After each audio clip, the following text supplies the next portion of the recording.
영혼 없이 나를 쳐다보는 느낌을 살짝 받거든요. 좀 화가 나는 상황이긴 하죠. 세상을 연결해 줄 수 있는 기회가 너무 부족했다. 자기들끼리 소통하는 게 사회성이 부족한 거 아니에요? 희귀하면 비싼가? 비싸지 않아요. 이미 시장은 다 중국이 장악한 시장이고 시장에서는 중국의 지위가 계속 유지될 수밖에 없는 구조가 만들어져 버렸잖아요. 미국이 다시 나이키를 만들고 싶으면 간단해. 소득 3,000불로 내려오면 돼. 자동차 관세는 뭐 우리 상호관세 15% 합의한 지 한 달 다 돼가는데 아직도 25% 받고 있다는 거 아니에요. WTO는 이제 의미가 없어졌고 그러니까 내 맘대로 해도 돼. 안녕하세요. 영등포 경제 맛집 트렌드 이수진입니다. 이 박사군요. 가끔 저의 정체성도 가끔 까먹는데요. 네, 김 기자입니다. 네, 김큐입니다. 네, 일주일 동안 또 어떻게 지내셨어요? 저희 와이프 기분만 좋으면 일주일이 무난하게 가니까요. 네. 크게 문제는 없었던 것 같습니다. 본인의 기분과는 무관하게. 아, 그럼요. 네. 임 원장님은요? 저도 그래요. 대부분의 남자들이 다 그럴 거예요. 네. 저희 프로그램의 이제 성패 여부는 이제 배우자님들의 이제 기분에 달려 있는 거다라고 결론을 내려도 될까요? 그럼요. 예를 들어 KBS 보도본부장, 네. 제작본부장도 다 네. 그 부인들이 결정해요. 55 정도의 그 자리가 이제 오퍼가 들어오거든요. 55, 56에. 네. 그러면 이제 기자나 PD들은 본부장을 하고 싶어 해요. 네. 사표 쓰고 이제 임원으로 가야 되잖아요. 네네. 근데 제작본부장, 보도본부장 평균 임기가 1년이 안 돼요. 네. 다 정치적인 이유로 잘려요. 후배들이 반대하고 뭐. 네. 그러니까 집에서는 당연히 무슨 소리냐. 애가 지금 완전 대학교 그러게요. 절대 못 가게 하죠. 네, 딱 그 시기. 기자 PD는 본부장을 한번 하고 싶어 하죠. 네.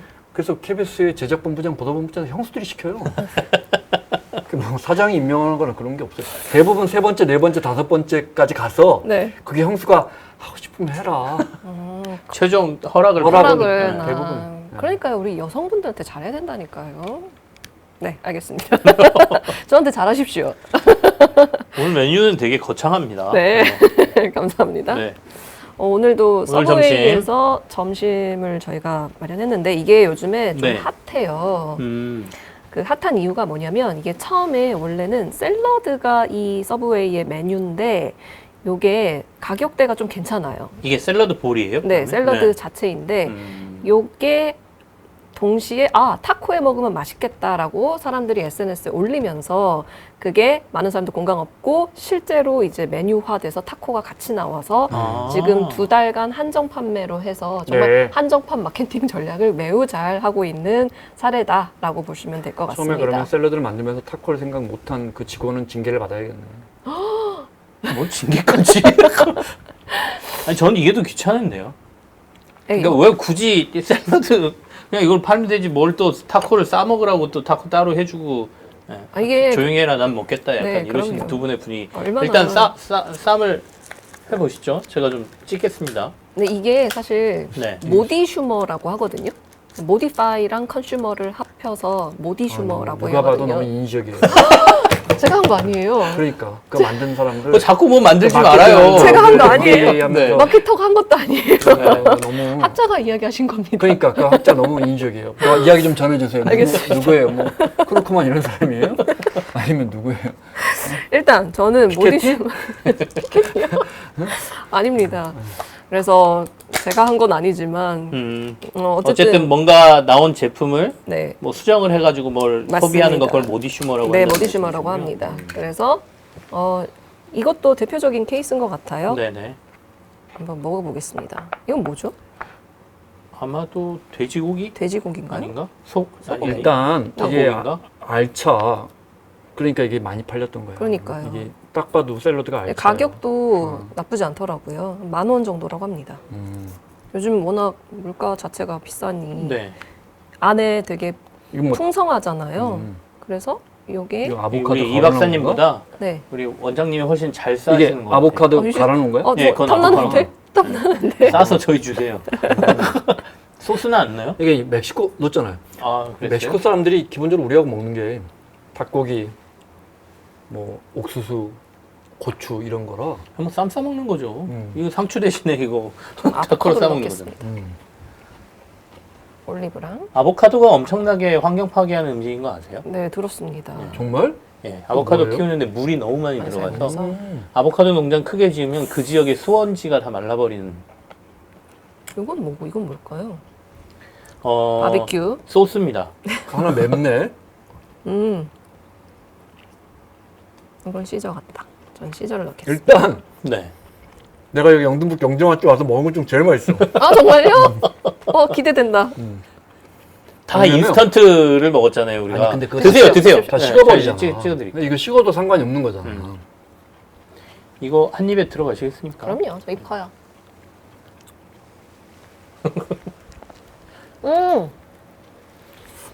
먹기도 전에 음하실 것 같은데.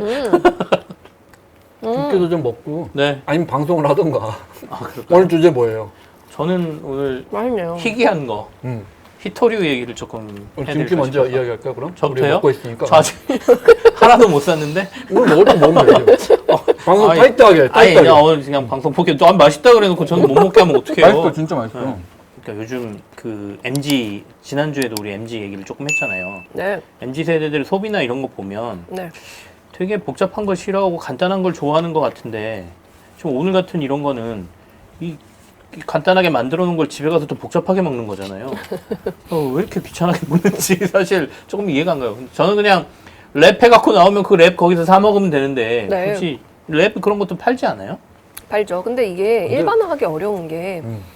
그 복잡해서 안 먹고 간단해서 안 먹는 게 아니라 실제로 먹는 과정 자체를 즐기고 그거를 SNS에 올리는 행위 자체를 즐기는 거지. 그 메뉴 자체를 이거 뭐 욕심내면 간단하다. 입에 안 들어가겠는데. 아니다는 아닌 것 같습니다. 괜찮으신가요? 저 먹고 먼저 갈게요. 맛있다. 그냥 타코입니다. 네. 괜찮아요. 먹을만해요. 맛있어요. 네.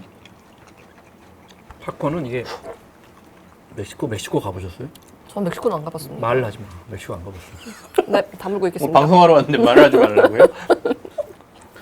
이게 저도 이제 그 접경의 튀아나 그 삼성 공장 근처에 거기만 좀 가봤는데 다 시골이에요. 공장지대 빠진 그렇죠. 저도 카페. 옛날 이야기로 지금 많이 발전했을지도 모르겠는데 길거리에서 팔아요. 이렇게 우리 70년대 할머니들 이렇게 시장에서 팔듯이 숯불에 이렇게 구워가지고 닭고기랑 이렇게 그런 것도 이렇게 이 현장에서 바로 구워서 이렇게 그을음과 같이 먼지랑 같이 네네네. 그렇게 콜라랑 같이 먹어야 되는데 이게 너무 위생적이야. 그 얘기 들으니까 제가 이제 자산운용사 잠깐 있을 때 자산운용사에 대학생 막 졸업하고 인턴처럼 들어온 친구가 하나 있었거든요. 그 친구가 중국에서 공부를 대학교까지 마무리하고 온 친구예요. 네. 중국어도 잘하고. 그래서 이런저런 얘기하다가 식사하면서 너 중국에서 먹은 음식 중에 가장 기억나는 음식이 뭐야? 라고 했더니 길거리에서 파는 볶음밥. 그럼 네, 그러니까 방금 전에 말씀하신 것처럼 길거리에서 파는 그 타코처럼 학교 다닐 때 제일 싸게 먹고 자주 사 먹었던 길거리에서 파는 볶음밥이 맛있었다는 거예요. 그래서 제가 무슨 맛이길래 네. 그거 달라? 뭐가 좀 달라? 그랬더니 먼지 맛이라고 저한테 얘기했거든요. 아까 방금 전에 비위생적인 환경에서 한 10년 동안 썼을 것 같은 까만 후라이팬에 이렇게 볶아주는 건데 진짜로 그 특유의 그 먼지 맛이 난다는데 그 먼지 맛을 못 잊겠대요. 맞을 수밖에 없어요. 방콕 거리에서 방콕이 이제 제일 번화가 중 하나가 아속이라는 데인데 아속에서 만약에 포장마차가 없다고 생각을 해봐. 방콕이 무슨 멋이 있어. 맛있을 수밖에 없는 게 바로 거기서 해주잖아. 재밌는 게 있어요. 방콕 사람들은 이게 주거지가 좁아서 집에 조리시설 갖춘 사람들이 도심에서는 거의 없어요. 그러니까 집에서 대충 먹어야 돼. 싸갖고 가야 돼. 있어봤자 겨우 전열기 넣어가지고 이렇게 커피포트 같은 그런 거밖에 없어요. 도시가스는 아예 없고. 그러니까 먹을 걸 삼시세끼를 사니까 식당에서는 못 사고 삼시세끼 장이 딱 아침 한 6시 반부터 9시까지 11시 반부터 한 12시 40분까지 이렇게 쫙 들어섰다가 쫙 사라져요. 포장마차가. 큰 지하철역은 한 100개가 들어서요. 그럼 거기서 이제 아침, 점심, 저녁을 다 해결하고 퇴근할 때는 또 저녁을 사가고 그 비닐봉지에 뜨거운 국물까지 사가요. 그게 위생적이지 않죠. 그 사람들이 이렇게 가스는 이제 싣고 다니잖아. 근데 전기가 필요하잖아. 불도 켜야 되고. 그래서 이제 주변 이 상점에서 끌어와요. 그 상점은 포장마차 때문에 장사도 안 되는데 그렇네요. 대부분이 그냥 준대 전기를. 아 그래요? 내가 말했잖아. 태국의 매력은 사람이라고. 예, 불교적인 종교적인 것도 있지만 그냥 줘요. 우리나라는 전기를. 신고하잖아요. 아니 근데 거기는 문화니까 네. 포장마차가 문화니까. 맛있어요. 그 제가 빠타이 같은 거 이제 볶음 국수 그 이제 길에서 먹는 게 훨씬 맛있어 식당에 호텔에서 먹는 것보다 당연하다. 뭐 바로 조리해서 주니까 근데 맛있다고 했더니 이제 우리 집 사람이 이렇게 아파트에서 보고 있으면 손님이 수십 명이 지나가는데 설거지 한 번도 안 한 번도 안 한다고. 한다고? 그리고 이제 설거지하는 물도 그 이렇게 따라온 이런 물에 계속 헹궈서 그래요? 그 물 계속 쓰는 거야 하루 종일. 그럼 어떻게 해? 그렇구나. 그러니까 뭐 면역력도 높아지고 면역력도 높아지고. 그 이렇게 예전에 유명한 셰프들이 자기 수제자들한테 후라이팬을 이렇게 선물해 주는 문화가 맞아요. 있지 않습니까? 맞습니다. 네, 그래서 거기다 리본 묶어가지고 이렇게 일본은 그 셰프들이 칼을 주는 것처럼 프랑스 셰프들은 후라이팬을 맞아요. 주거든요. 그게 이제 오랫동안 그 후라이팬에 맞습니다. 묻어 있는 여러 가지 기름과. 기름과 뭐 이런 것들이 그 독특한 맛을 낸다는데 아마도 맞습니다. 그런 거겠죠. 먼지 맛. 아무튼 인상적인 표현이었습니다. 먼지 맛. 저도. 근데 저희가 여태 먹은 것 중에 제일 잘 먹는 것 같아요. 제가 준비한 내용 그거예요. 오늘. 먼지 맛? 맛있는데요? 네. 근데 저도 약간 개인적인 경험을 좀 말씀드리자면 미국에서 제일 잘 먹었던 게 멕시칸 푸드였어요. 치폴레 정말 많이 가고요. 캘리포니아 쪽에 계셨군요. 아니요, 그렇지도 않은데. 그래요? 치폴레를? 네, 그렇지도 않은데 사실 치폴레가- 멕시칸 푸드가 정말 미국에서도 거의 치폴레 최고죠. 네, 실제로 간단하고 저렴하게 잘 먹을 수 있는 푸드인데 근데 오늘 주제랑 좀 연결해서 제가 말씀드릴 수 있는 게 네. 실제로 저도 경험을 했던 건데 이제 가서 주문을 해요. 이게 그리고 종류가 많잖아요. 그러면 물어봅니다. 그래서 뭐 여기에 뭐가 들어가고 어떤 게 종류가 요즘 인기가 많나 뭐 이런 거 궁금할 수 있잖아요. 네네. 모르니까. 네. 그래서 제가 물어봤어요. 물어보면 대답을 해야 되는데 종업원이 대답은 안 하고 그냥 쳐다보기만 해요? 이러고 왜요? 쳐다보는 왜요? 거예요. 왜요? 그래서 제가 영어를 좀 못해서 그런가? 좀 너무 예뻐서? 그런 것 같진 않아요. 그 여성분이시기도 했고. 그래서, 좀 그런가? 라고 내가 잘못했나? 라고 했는데, 요즘 이게 확실히 좀 화제가 되고 있더군요. 저만 경험한 게 아니라, 요즘에 젠지 스테어라는 말이 좀 나오고 있습니다. 그건 뭐예요? 말 그대로 제너레이션 G, 그리고 stare인 거죠. 그냥 쳐다보는 거예요? 네. 그냥 우리 왜 stare at 이라고 영어 네. 단어 많이 외웠잖아요. 그래서 응시하다, 뭐 바라보다 이런 뜻이잖아요. 그래서 G세대들이 응시한다라는 게 이제 젠지 스테어라고 이야기하는데 할 말 많은데 일단 먹고 갈게요. 네, 오늘 제가 사실 이야기해달라고 지금 김김 말씀해 주셔가지고 제가 좀 디펜더로 좀 말씀을 드려보겠습니다. 그들의 입장이 되어서. 이번 주에 네, 그 신문에 크게 실렸어요. 맞아요. 젠지 스테어라고. 그래서 이게 뭐야? 저도 이제 생소한 용어여서 쭉 읽어보다 보니까 경험하셨어요?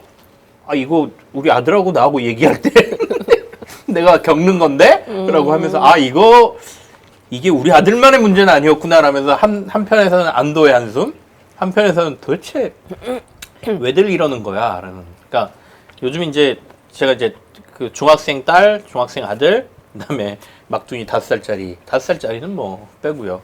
요 중학생 둘하고 대화를 하면 그 소통에서 막히는 것 같은 느낌을 가끔 받을 때 그 팽팽한 긴장감이 있어요? 있죠. 케네디와 후르초프 뭐 그렇게까지 긴장감인지는 모르겠는데, 쿠바 핵 위기 그 직전에 그러니까 우리가 이제 사람이 대화라는 걸 하게 되면 여러 가지로 꼭 말뿐만 아니라 뭐 시선부터 시작해서 동작이나 뭐 이런 걸로 이루어지는 대화라는 게 있잖아요. 그렇습니다. 근데 갑자기 그런 게 다 사라지고 맞아요. 갑자기 이렇게 멍하니 저를 진짜 쳐다봅니다. 이렇게 쳐다봐요. 그러면 거기서 제가 느끼는 메시지는 얘가 집중을 안 하나? 영혼 없이 나를 쳐다보는 느낌을 살짝 받거든요. 이게 아빠가 얘기하는데 집중을 안 하나? 첫 번째. 두 번째. 못 알아들었나? 막 그러면서 제 머릿속에서 막 온갖 감정들과 섞여가지고 막 화가 나기 시작하거든요. 그러면서 대화가 막히는 경우가 많은데, 그걸 읽으면서 이 세대의 어떤 대화의 방법인가? 맞습니다. 약간 특징인가? 하면서 이거 가지고 내가 애들한테 너무 화를 내거나 뭐 이러면 안 되겠구나라는 생각도 살짝 네. 하고 뭐 여러 가지 고민이 들어서 박사님이 좀 얘기 좀 해주세요라고 네, 제가 네. 주제를 던져주셨습니다. 그래서 정말 이게 문제가 되는 거는 이제 대면 서비스에서, 대면 환경에서 특히 더 어려움을 겪는 건데, 제가 G세대 이야기할 때 크게 저는 세 가지로 꼭 정의해서 말씀을 드리자면, 첫 번째는 어쨌든 디지털 네이티브 세대다라는 네. 거고, 이제 두 번째는 이들은 굉장히 다양성을 추구하는 존재다. 그다음에 세 번째는 이 다양성과 더불어서 요즘 제가 세 번째로 생각하는 게 갑자기 생각이 안 나네요. 저 아무튼 더 먹어도 되죠? 네, 그럼요. 첫 번째부터 말씀드릴게요. 네. 이 디지털 네이티브 세대다라고 말씀을 드렸는데, 얘네들은요, 태어날 때부터 디지털 환경에서 태어났다라는 건데, 우리는 디지털 원주민이거든요. 이주민이거든요. 그래서 우리는 아날로그가 중심이잖아요. 그쵸. 오프라인이 중심이니까 오프라인 세상에서의 생리와 맥락과 문화가 뭐 예를 들어서 한계가 있을 때 온라인에서 연결하고 뭐 필요할 때 떨어져 있으니까 온라인에서 커뮤니케이션을 하잖아요. 근데 얘네들은 그냥 태어날 때부터 온라인화 되어 있는 아이들이죠.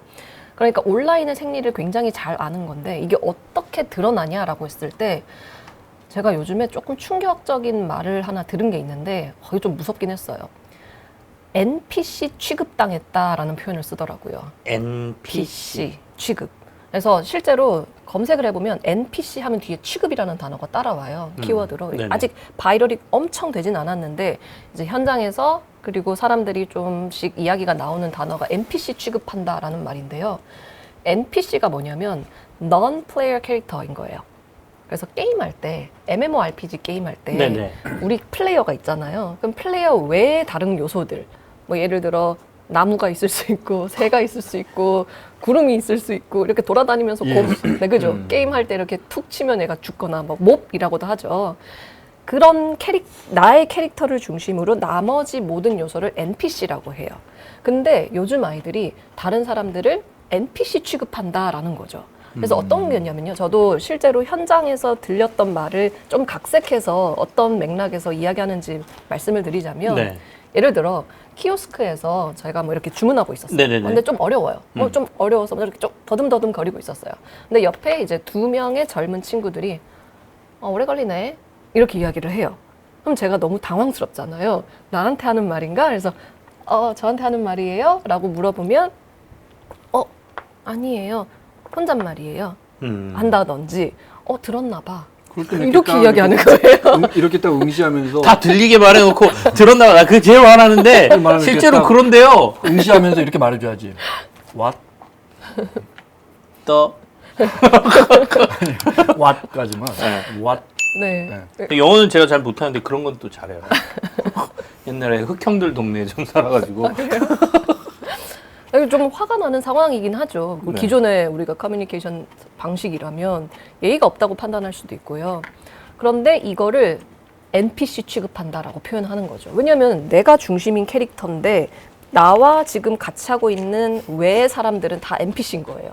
그래서 약간 혼잣말 했어요 라고 말을 하는 게, 너는 NPC지 나는 나야, 이렇게 이야기하는 거라고 내재되어 있는 거거든요. 이게 디지털 커뮤니케이션의 생리에서 출발한 얘네들의 큰 특징적인 면 중에 하나입니다. 그래서 극단적으로 표현하면 이렇게 이야기한 건데, 디지털 네이티브라는 것은 세상 자체가 디지털 환경에서 인식이 되는 거죠. 그래서 얘네들은 이게 당연한 커뮤니케이션 방식으로 받아들이고 있는 겁니다. 그래서 극단적으로 표현하면 그런 건데, 그래서 이 친구들은 타인을 굉장히 타자화하는 경향성이 강하다라고 저는 표현하거든요. 그래서 내가 아닌 타인을 구분해서 뭔가 뭐 좀 다른 존재로 인지하는 이런 성향을 타자화하고, 그리고 이게 보면은 젠지 스테어라고 연결이 되는 게 이런 거죠. 우리가 젠지 스테어를 좀 이해해 볼 수 있는 게, 이렇게 그런 논리와 생리에서 익숙한 친구들이 갑자기 NPC가 말을 걸어요. 그러면 당황스럽죠. 나무가 말 거는 거예요? 그러면 극단적으로 표현하잖아요. 그럼 당황스럽죠. 그러면 이제 프로세스가 돌아가요. 삐 이렇게 돌아가는 거죠. 여기서 내가 무슨 맥락에서 어떻게 말을 해야 될까라는 프로세스가 돌아갑니다. 그렇기 위해서 이제 응대하는 거죠. 그러고 난 다음에 이제 내가 적절하게 행위할 수 있는 게 무엇일까 판단해서 대응하는 것이 이들의 뭐 입장에서 제가 대변해 드릴 수 있는 말인 거긴 한데, 근데 이거를 가지고 저희가 생각해 볼 거는 그럼 얘네들 너무 무례한 거 아니냐. 너네들 그러면 커뮤니케이션 방식에 너무 좀 떨어지는 거 아니냐. 이렇게 생각하실 수 있는데 아닙니다. 얘네들은 얘네들 입장에서 디지털 생리대로 커뮤니케이션 하는 거지 우리랑 다른 것뿐이다라는 걸 좀 항상 인지해 주셨으면 좋겠다라고 제가 항상 현장에서 말을 드리는 거거든요. 왜냐면은 이들은 그 세상 자체를 경험했기 때문에 이전의 세대에 대해서, 이전의 세상에 대해서 맥락을 받아들이는 것이 느리고 빠를 수 없고 좀 프로세스가 필요한 입장이다라고 전 대변해 드리고 싶어요. 그래서 우리가 대면을 하다 보면은 파악해야 될 게 굉장히 많잖아요. 아까 말씀 주셨던 것처럼 비언어적인 요소도 있고 맥락도 있고 그다음 문화적인 요소도 다 파악을 해야 돼서 그것을 잘하는 사람이 이제 뭐 티키타카를 잘해서 문화적 맥락을 잘 네네. 표현해서 이야기하는 건 엄청난 스킬인 거거든요. 근데 이 스킬을 적절하게 배우지 못했던, 그러니까 기존의 세대의 오프라인의 문화를 적절하게 체험하지 못했던 세대가 지금 받아들이는 현상 중에서는 그 젠지스테어와 이 NPC 취급이라는 현상으로 좀 드러나지 않았나라는 생각도 해봤거든요. 그래서 우리가 문제를 어떤 걸 규정을 할 때 이게 얘네들이 뭐 문해력이 부족해서야 아니면은 어떤 사회성이 부족해서야 그러고 나면은 해결 방법이 그러면 교육해야지 이렇게 되는 게 귀결이잖아요. 근데 만약에 이게 얘네들이 잘못이 아니라 이들이 가지고 있는 세상과 우리가 가지고 있는 기성세대들의 세상을 연결해 줄 수 있는 기회가 너무 부족했다라고 저는 꼭 말씀드리고 싶어요. 이게 문화적 변이, 문화적 충돌이라고 하는데 이런 기회가 너무 부족했기 때문에 얘네들이 지금 우리가 소통하는 차원에서 좀 어려워하는 거지, 그거를 접변을 늘리면은 훨씬 더 좋지 않을까라는 생각을 했던 게, 왜냐면은 우리가 항상 이게 반복되는 현상이거든요.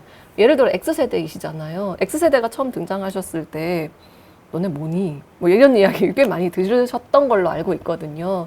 얘네 세상이 말세야. 뭐 약간 머리 노랗게 해버리고 뭐 이런 일들을 하셨던 걸로 제가 알고 있는데, 근데 그들만의 문화적 표현인 것 뿐이지. 근데 그것이 얘네들이 이런 욕구와 이런 맥락에서 표현해서 우리가 어우러질 때 좀 받아들이기, 수용하기 환경이 조성이 된다라고 전 생각을 하는 게, 예를 들어 이런 게 우리가 잘 마련이 됐던 거는 저는 2002 월드컵이 되게 좋았던 것 같아요. 뭐 예를 들어 극단적으로 표현하자면 우리가 하나의 어떤 기준점을 딱 잡고, 국가라는 어떤 기준점을 딱 잡고 모두가 어우러져서 서로 이렇게 몸도 부딪혀 가면서 서로 이해해 볼 수 있는 기회가 조금씩 있었거든요.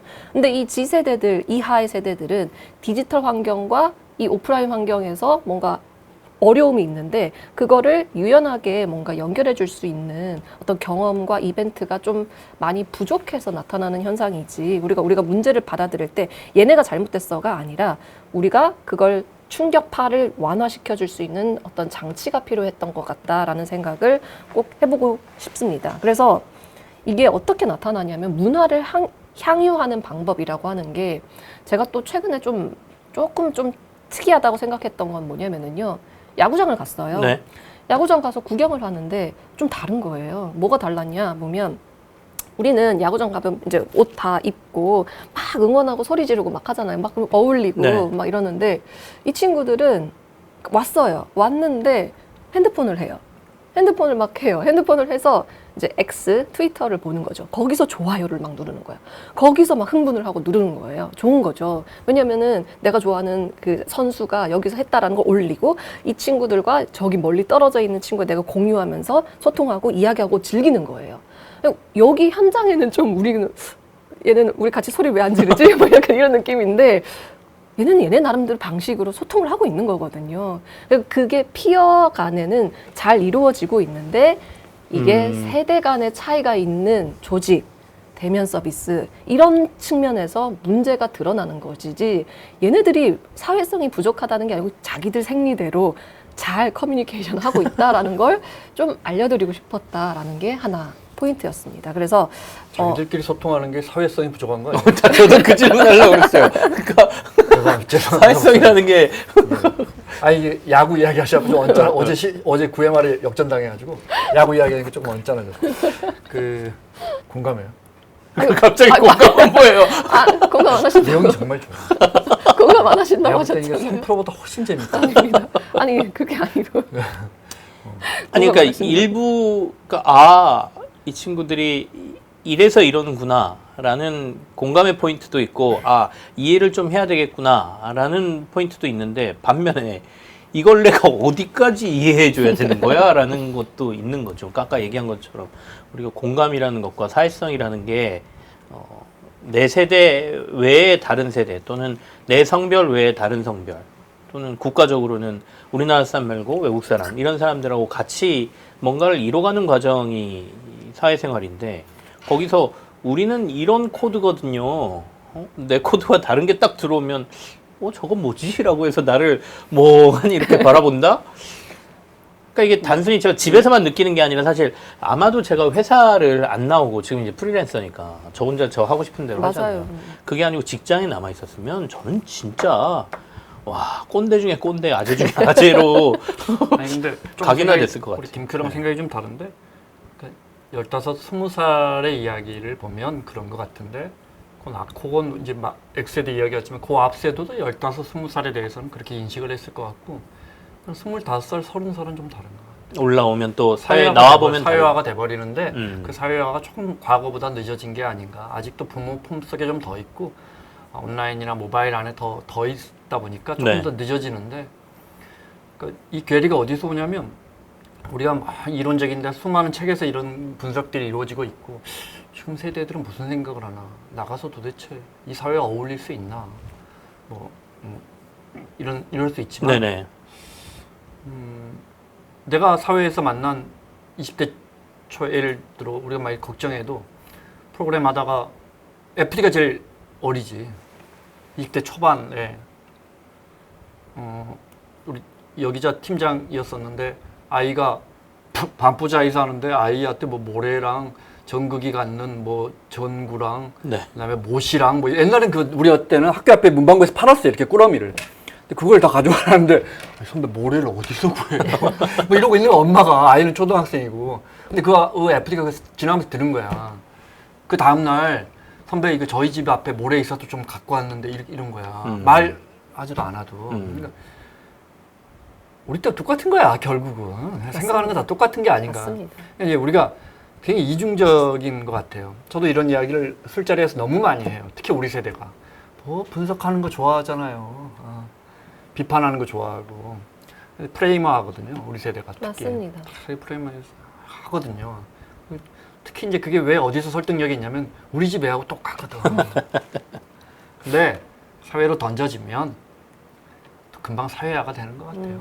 그리고 저는 그게 되게 좋은 게 어쨌든 제너레이션이라는 말 자체가 제너레이트에서 기원한 거잖아요. 그러니까 생성하다, 등장하다라는 말 자체가 세대에 의미가 있다라는 거는 무슨 말이냐면 필연적으로 우리는 문화가 바뀌면서 그 과정에서 새로운 게 들어오기 때문에 항상 충격적이고 얘는 뭐야? 라는 게 당연히 충돌이 내재되어 있을 수밖에 없다라는 걸 함의하고 있다라는 건데 그래서 제가 어떻게 하면 이걸 좀 잘 우리가 충격을 조절할 수 있을까 고민을 해봤을 때 이들의 긍정적인 면을 좀 봐주면 되거든요. 그래서 이들의 가장 긍정적인 면은 두 번째로 제가 꼭 꼽고 싶은 게 다양성에 대한 이야기인데 이들은 그 누구보다 그 어떤 세대보다 다양성에 대해서는 유연하게 받아들이는 건 맞습니다.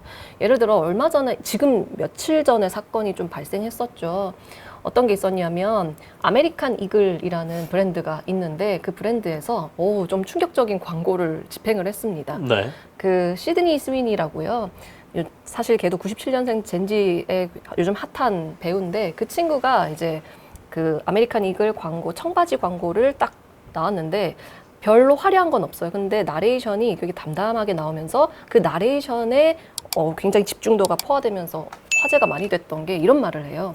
그 친구는 금발에 백인의 파란 눈을 가진 친구인데 정말 말 그대로 My jeans are blue라고 이야기해요. 그러면서 눈을 탁 클로즈를 합니다. My jeans are blue. Sydney Sweeney, Casper Jeans. 그러니까 jeans라는 거는 J-E-A-I 그러니까 나의 청바지 이렇게 하는데 그러면서 동시에 이야기하는 게 유전자는이라고 합니다. 그래서 나의 이 유전자가 이렇게 연결이 되는 것처럼 이 지인스는 나는 이렇게 파란 걸 가졌어요. 뭐 이런 식으로 표현한 건데 근데 난리가 났었죠. 미국을 정말 핫하게 뜨겁게 다굴렀고 심지어 트럼프도 이제 이야기합니다. 자기 소셜 미디어에 너무 잘했다 뭐 이런 식으로 약간 인종차별이나 네. 뭐 이런 논란이 조금 있었죠. 있었습니다. 예, 예. 그 광고가. 네, 뭐 그 유전자의 우월함 뭐 약간 맞습니다. 이런 식으로 강조가 됐으니까. 네, 예. 그래서 진스를 언어 유희를 해서 너네 진 이야기한 거 아니냐 이렇게 하면서 더 실제로 그렇게 바이럴이 많이 되면서 한 단 이틀 만에 주가가 한 20% 폭등을 해요. 그래서 관심도는 정말 좋았다라는 건 맞는데 그러고 나서 이제 좀 그러려니 이게 문제가 될까 싶었는데 이제 또 하나의 불을 확 지펴주는 사건이 사실 며칠 전에 있었거든요. 무슨 일이 있었냐면 갭이라는 브랜드에서 이번엔 약간 또 얘네들도 청바지 광고를 만들었는데 이 광고는 완전 다른 기조였어요. 캐츠아이라는 글로벌 팝 아티스트인데요. 얘네들이 하이브, 우리나라 BTS 만든 그 회사가 미국의 엔터사랑 같이 협업을 해서 만든 캐츠아이라는 글로벌 팝 그룹인데요. 네네. 여성분들인데. 근데 이 친구들은 다 국적이 너무 달라요. 한국도 있고, 미국도 있고, 뭐, 동남아시아 친구도 있고, 다 이렇게 있는데, 그들이 나와서 이제 춤을 추면서 이제 광고를 하는, 그래서 굉장히 그 다이버시티를 극단적으로 보여주는 광고를 한 거예요. 그러면서 이 갭 광고가 더 바이럴이 많이 되고 있는데, 심지어 노래 가사가 My milkshake is better than yours 이렇게 이야기하거든요. 그러니까 나는 너보다 훨씬 더 잘했어 라는 걸 이야기하면서 암시하는 거죠. 너네 이번에 그 아메리칸 이글 광고 못했어. 우리가 훨씬 더 잘했어 라는 어떤 은연중에 암시를 하면서 화제를 많이 받고 실제로 저격한 거죠. 그래서 어제 제가 밤에 이제 틱톡을 보면서 이제 바이럴 체크를 하고 왔거든요. 그랬더니 보니 지금 훨씬 더 그 갭에 대한 반응이 훨씬 더 뜨겁다라는 건 맞는 것 같습니다. 왜냐면은 그 아메리칸 이글 광고에 대한 반응은 다들 약간 갑론을박 너네 잘못했어 이런 컨텐츠가 위주였고 반대로 이 갭은 보면은 다 컨텐츠를 따라하고 춤추고 다양성에 포용하고 이런 모습들이 바이럴이 되고 있는 걸 보면서 아직 너무 지금 며칠 전의 사건이라 앞으로 어떻게 진행될 것인지에 대해서는 좀 추후 봐야 되겠지만은 이거를 주도하고 있는 세대가 G세대고 다양성에 대해서는 굉장히 더 유연하게 받아들이는 걸 긍정적으로 전 생각하고 있기 때문에 사회성이 부족한 게 아니라 이들이 생각하는 기준에 따라서 얘네들은 받아들인다라는 거를 꼭 말씀드리고 싶었던 게 이런 지점들이에요. 그래서 우리나라 사회가 앞으로 저는 계속 다민족 국가화로 갈 수밖에 없다고 생각을 하는데 그런 입장에서 이들 미래 세대들이 가지고 있는 이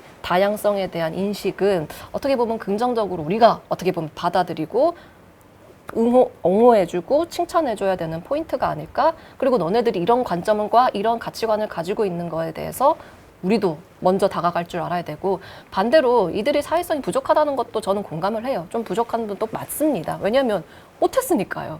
얘네들 보면 그때도 잠깐 말씀드렸는데 저는 또 어떻게 그렇게 딱 시기적으로 잘 됐지라고 보면 고등학교 때 세월호 참사 때 우리가 그나마 윗세대들과 소통할 수 있는 학교에서 그나마 할 수 있는 것들이 뭐 예를 들어 그 수학여행이나 뭐 이런 건데 그때 당시 못 갔잖아요. 못 갔지. 그 다음에 코로나 터져서 학교에서도 뭐 학부 못 했지. 그리고 지금 사회에 나온 거예요.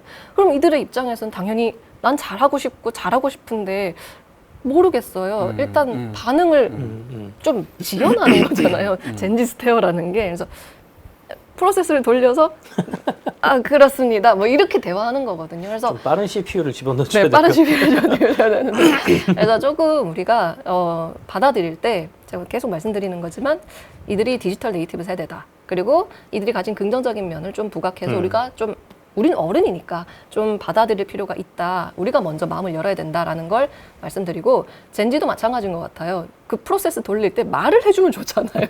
잠시만요. 제가 실행 중입니다. 네, 실행 중입니다. 뭐 그리고 왜 그렇게 하느냐라는 제가 좀 질문을 해봤어요. 왜 그렇게 해? 라고 물어보니까 이런 말을 하더라고요. 만약에 이제 알바생이 이제 손님이 왔어요. 그래서 여기 쿠키 팔아요? 라고 물어본대요. 근데 쿠키 판다고 여기 적혀 있대요. 그거 왜 물어? 그걸 왜 묻지라는 게 일단 생각인 거예요. 그래서 그럼 어떤 쿠키를 몇 개를 말해야 되는 거지? 라는 말을 하더라고요. 그래서 그래도 아. 맥락을 좀 파악하기 조금 어려워하는 것도 있죠. 그래서 이분들도 조금 사회적인 맥락, 사회적인 경험을 좀 적극적으로 했으면 좋겠다라는 것도 좀 같이 좀 말씀드리고 싶습니다. 네, 여기까지 좀 말씀을 드렸는데 어떠신지요? 제수 씨가 김큐 이렇게 네. 젠지 스퀘어 이렇게 스테레오 그거는 이렇게 많이 쳐다보는 거. 네, 나이 차이가 있으세요? 나이 차이가 있냐고요? 네. 아, 세대 차이는 없는데 나이 차이는 있죠. 아.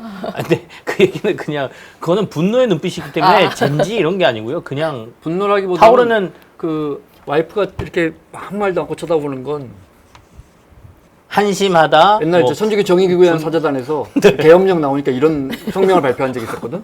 사람이 왜 이 모양인가. 이렇게 바라볼 때 이렇게 그렇죠. 우리는 그 복합적인 게 이 눈빛에. 맥락이 있잖아요. 그 블랭크 우리가 대화하다 보면 이게 중간에 이렇게 네, 네. 그냥 맥락적으로 이 사람이 그러면은 지금 말을 하기 싫. 사람이 다른 동물보다 흰자위가 훨씬 많은 거 알죠? 네, 네 맞습니다. 그게 어떤 의미인지 아세요? 근데 그 진화론적으로 네. 이게 눈을 더 많이 개방하면서 우리가 더 소통하려는. 소통하기 위해서 옹호함을 표현하기 위한 수단으로 알고 있습니다. 기본적으로 이제 동물들은 흰자위가 커지면 커질수록 불리해. 내가 사냥을 할 때나 도망갈 때, 상위 포식자로부터 도망갈 때 이렇게 노출되잖아. 그래서 검은 자위가 더 많을수록 좋아요. 맞아요. 심지어 그러니까 쉽게 말해서 흰자위가 클수록 내 마음이 많이 노출되는 거예요. 내 작전이 노출되고. 인간은 그걸 포기하고서라도 상대방과 소통하려고 눈이. 그래서 우리가 어떤 특정 지역에 굉장히 억울하거나 위험한 사람들을 인터뷰할 때 내 딴에는 정말 좋은 인터뷰를 담아왔다 뉴스에 쓰려고 근데 모자이크를 하잖아요. 눈을 가리잖아요. 그러면 이게 간지가 일본 말이긴 하지만 그 느낌이 확 그 간지가 줄어드는 거예요. 눈을 하는 걸 사람이 가리면 이게 확 떨어져 버려요. 그래서 그거 되게 유명하잖아요. 그 문화적 차이마다 다 다른 게 그 해외 미국 서양 국가들은 이모지 쓸 때 이모티콘 쓸 때 웃음 표시할 때 띵띵 스마일 하거든요. 그러니까 입으로 이걸 표현하는 거지. 한국은 이모티콘이 우리는 이렇게 돼 거든요. 있네? 눈을 이렇게 이게 김큐님처럼 이렇게 하는 거거든요. 그러네. 근데 그게 이제 또 문화적 차이기도 합니다. 그래서 네. 서양 국가일수록 이제 입을 드러내는 것에 대해서 슈카보다 훨씬 재밌잖아요. 다채롭고 깊이 있고 빨리 스토리 있고. 넘어가세요. 좆대 꾸알.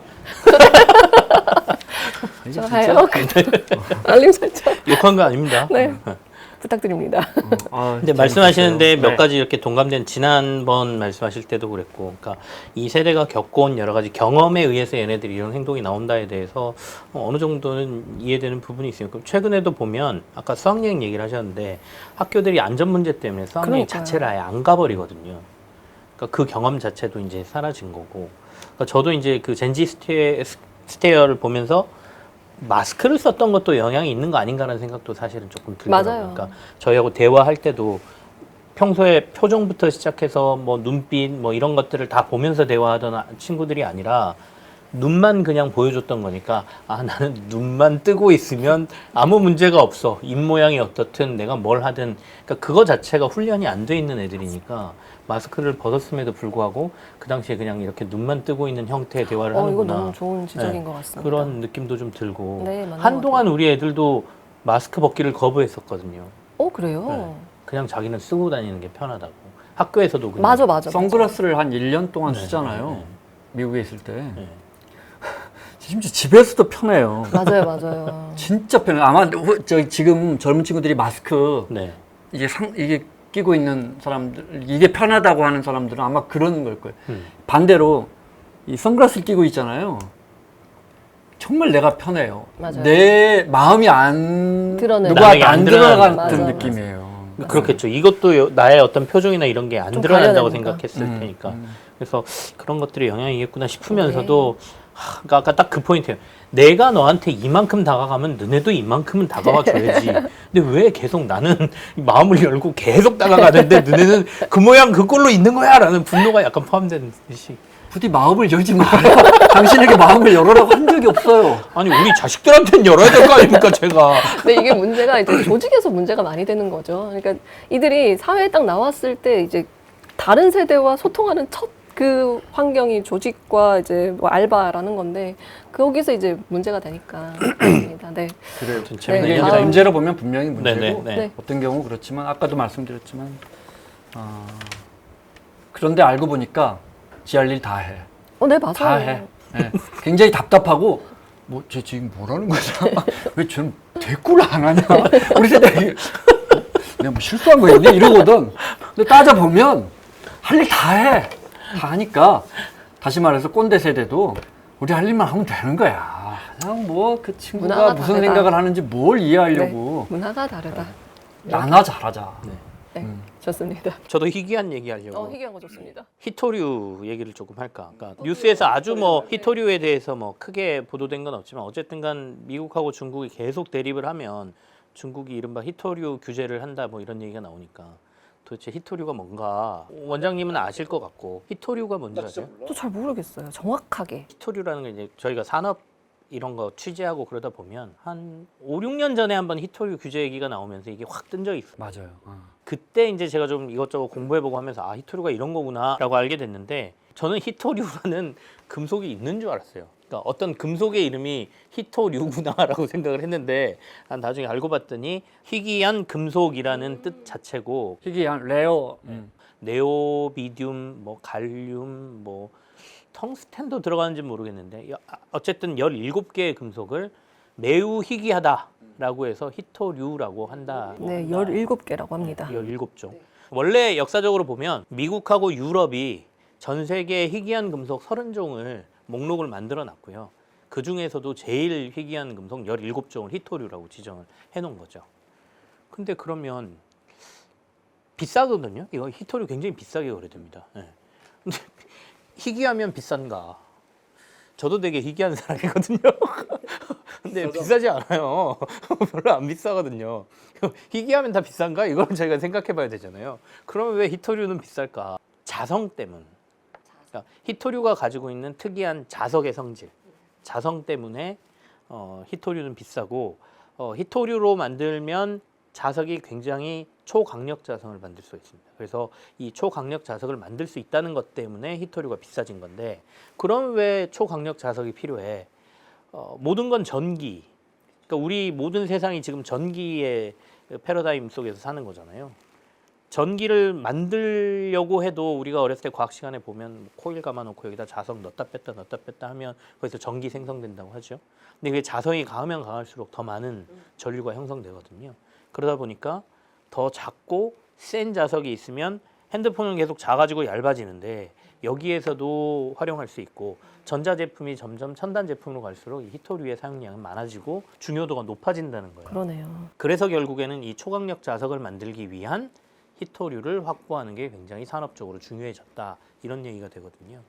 그러니까 사실은 히토류라는 금속이 역사적으로 봤을 때 존재하고 있다는 거는 과거에도 알고 있었는데 자성에 대한 걸 알기 시작하면서 아 이게 산업적으로 굉장히 중요해지겠다라고 사람들이 인식을 하고 난 다음부터 이제 히토류의 중요성이 커졌고 지금은 이제 대부분 전부 중국이 가지고 있다고 얘기하잖아요. 히토류 생산의 50% 중국이 하고 있고 정제 재련의 7, 80%는 중국이 한다. 그래서 사실상 중국이 통제하면 전 세계 히토류는 구하기 힘든 세상이 됐다라고 얘기를 하는데 히토류의 분포는 생각보다 전 세계 각지에 퍼져 있습니다. 한국에도 있대요. 네, 우리나라는 텅스텐 많아요. 네. 그래서 미국 지질구조국은 왜 이걸 하는지 난 잘 모르겠는데 전 세계의 광물을 미국이 다 조사해가지고 보고서를 갖고 있다는 거지 않습니까? 걔들이 가져온 보고서에 보면 제가 써놨으니까 남아프리카에는 백금 같은 게 많고요. 러시아는 팔라듐이 많고 미국엔 메릴륨이 많고 그리고 브라질에는 나오듐이라는 게 많고 콜라둠 아이언맨에서 내가 들은 것 같아. 예, 뭐 어쨌든 뭐 거기 뭐 이거 만드는 그거죠. 예. 콩고에는 코발트가 많고 뭐 이런 식으로. 콩고니까 코발트구나. 아, 네. 네. 그렇다고 하죠. 코리안드 코발트는 안. 네. 뭐라고 댓글을 이게 젠지 있을 때 웃으시면 안 되고 그냥 쳐다보시면 됩니다. 네. 근데 전 세계 히토류는 다만 한 개의 금속이 한 곳에 몰려 있는 현상은 있지만 그렇다 그래서 모든 히토류가 어떤 나라에 특정적으로 모여 있지는 않아요. 미국과 중국에 있는 건 아니다. 그런 건 아니에요. 중국에 다만 중국엔 많아요. 가질 수도 많고 중국에 좀 많이 있긴 하지만 그렇다고 해서 중국에다 쏠려 있는 건 아니다. 근데 그럼 왜 중국이 이렇게 히토류 시장을 전부 장악했느냐? 그게 사실은 재밌고 네, 궁금해요. 좀 저희가 포커스를 맞춰야 될 포인트인데 미국이랑 프랑스에도 히토류가 상당량이 있고요. 2000년대에 들어서기 전까지 미국에도 굉장히 큰 세계적인 히토류 생산 광산이 있었고 프랑스에는 히토류를 정제하는 매우 전 세계 1, 2위 하는 회사가 있었거든요. 근데 이 회사들이 다 2000년을 기준으로 해서 다 문을 닫기 시작합니다. 채산성이 안 나오는구나. 채산성 플러스 환경 문제. 환경. 아, 와. 갖다 찍잖아. 이게 뭐 대부분 사업 안 되면 두 가지 중에 하나거든. 1990년도에 미국에 마운틴 패스라는 회사가 있는데 그 회사가 이제 광산을 미국뿐만 아니라 전 세계 광산을 꽤 소유한 히토류의 광산을 소유한 회사. 그래서 전 세계 히토류 시장의 50%를 이 회사가 장악했다라고 할 정도로 굉장히 중요한 회사였거든요. 근데 이 회사에 큰 사건이 터져요. 그 오염수 유출 사고가 터집니다. 그러니까 우리가 그 광산이라는 거 그냥 이렇게 뭐 이렇게 캐내기만 하면 되는 줄 알지만 캐내기 위해서는 어마어마한 물도 써야 되고 꺼내고 나면 여기서 우리가 원하는 그 금속을 꺼내기 위해서는 화학적인 것부터 시작해서 여러 가지 작업을 해야 되잖아요. 그래서 물과 뭐 여러 가지 화학약품을 많이 쓰거든요. 그러니까 그걸 써서 옆에 이렇게 저장해 놓던 게 터져가지고 이 오염수 유출 사고가 엄청 큰 게 터집니다. 그래서 이 회사가 여기서 그 결국에는 패소를 해요. 그래서 어마어마한 돈을 물어야 되기도 했지만 이 회사가 판단한 거는 뭐였냐면 앞으로 이런 사고가 계속 터질 건데 우리는 계속 오염수는 생길 수밖에 없고 써야 되는데 어떡하지? 야, 회사를 접는 게 낫겠다. 그래서 이 회사가 2002년도에 아예 폐쇄되는 미국에서는. 그러면서 미국은 히토류 시장에서 완전히 거의 퇴출되다시피 하고요. 프랑스도 마찬가지죠. 정제라고 했잖아요. 정년과 정제. 여기는 더한 거거든요. 캐내는 문제가 아니라 이거 캐낸 걸 가지고 여기서 진짜 뽑아내야 되니까. 그러니까 누가 그런 표현을 쓰시더라고요. 그러니까 히토류는 양도 적지만 그냥 존재하지 않고 다른 금속이나 이런 데 같이 맞물려 있기 때문에 이걸 캐내려면 막 화학약품, 물 이런 거 어마어마하게 써야 되는데 그거를 빵반죽으로 표현했어요. 아. 빵반죽 하면 소금, 밀가루 뭐 이런 거 섞잖아요. 소금이라고 생각해라. 밀가루 말고 소금 없으면 빵 못 만들어. 설탕이나 소금을 같이 섞어서 빵을 만들었는데 나중에 빵에서 너 소금 꺼내라는 거하고 똑같다는 거예요. 정련하는 과정이. 그러니까 히토류가 그 정도로 꺼내기가 어려운 건데 그 정련을 잘하는 회사 프랑스에서 전 세계 1, 2위 하던 회사도 결국에는 이 정련하는 과정에서 방사성 물질이 나온다라는 환경단체 공격을 받으면서 2000년도 부근에 이 회사를 중국 업체에다 팝니다. 그러니까 결국엔 뭐냐면 전 세계가 이 더럽다는 표현이 그렇지만 우리가 흔히 3D 업종이라고 했던 것들 이게 우리가 중국에 다 넘긴 거. 네, 결국에는 이 정련과 재련 광산 산업을 이른바 환경 보호 그다음에 아까 채산성 문제 때문에 중국에다 넘겨버립니다. 아, 그렇구나. 그 이제 다시 하면 되잖아. 각 나라가 고루 갖고 있다면. 아직도 근데 그 문제가 생기죠. 중국이 이미 전 세계 시장을 다 지배했고요. 또 중국은 이 환경 문제에 있어서 눈을 감았죠. 중국 지금 그 광산이랑 히토류 여기 가면 환경 문제 어마어마하게 예, 르포 막 이렇게 나오고 그러거든요. 거기 가면 뭐 지하수의 80%는 다 오염돼 있고 뭐 온갖 얘기들이 다 있습니다. 그럼에도 불구하고 중국이 이 시장을 장악하기 위해서 전 세계의 50%, 히토류는 50%, 그다음에 정년에 있어서는 7, 80%를 장악할 때까지 그냥 자국의 이 환경 파괴 이건 다 눈 감고 그냥 한 거잖아요. 그러니까 이제는 가격 경쟁력이 형성되지 않아요. 우리는 만약에 우리나라에서 그런 걸 하려면 환경 규제부터 시작해서 비용, 뭐 정년하고 뭐하고 할 때 이거 오수는 다 뭐 처리해야 되고 이런 것들 해야 되잖아요. 그럼 우리나라뿐만 아니라 미국도 그렇고 프랑스도 그렇고 다 그거 해야 되거든요. 근데 그렇게까지 하고 나서 이걸 생산하면 중국하고 야 우리는 500원인데 그럼 저쪽에서 우린 10,000원이야.